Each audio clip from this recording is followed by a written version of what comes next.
Leadership is a very subjective concept. Out of 10 people, you almost certainly have 10 different opinions as to what leadership is and how it should be enacted. Similarly, even a commonly practiced method of leadership is not going to fit all applications. This is why becoming an effective leader is a far more difficult thing to do than most people expect, because there's never been a clear-cut methodology. So as you listen to what I'm about to share, keep in mind that it only relates to what has been successful in my experience and may not work for you. When I've seen an effective leader, the first thing I notice is that they do not sit down. When I say this, I do not mean that they're constantly standing.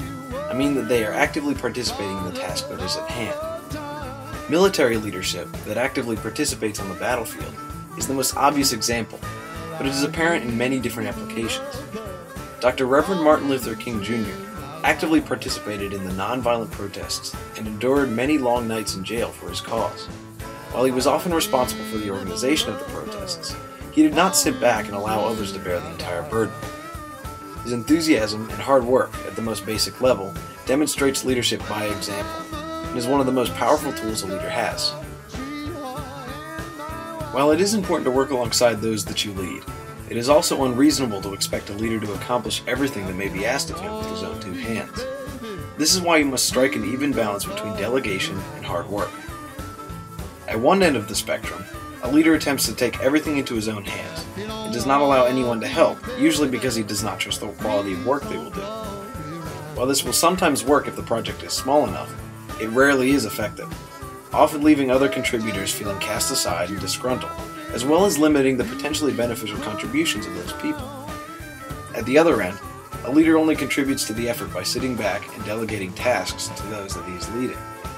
This method allows for the greatest number of hands to be actively participating in the work, but is also a question of how long those hands will want to be at work when they see their leader doing little or nothing at all. As you can see, neither of the two extremes allow for a task to be completed effectively or efficiently.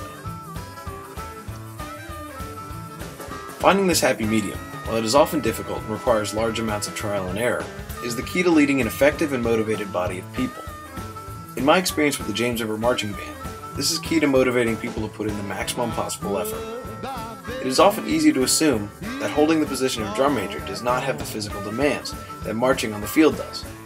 While I know this to be untrue, as I have done both, it is not what I know to be true that is important, but rather what the rest of the band perceives to be true. If I do not convey to the band that I am putting in just as much effort as they are, they may become complacent and content with a substandard level of input. On the other hand, I cannot allow myself to take on such an excessive amount of work if the quality of my contributions is decreased. By relying upon section leaders and other members of the band, I can allow them to be full contributors and reduce the workload that is required of me. Leadership is a balancing act. As I have illustrated here, the perfect balance lies somewhere between absolute delegation of duties and taking a much more hands-on approach. If a leader is able to strike such a balance, he or she will be rewarded with a responsive and dedicated group of followers.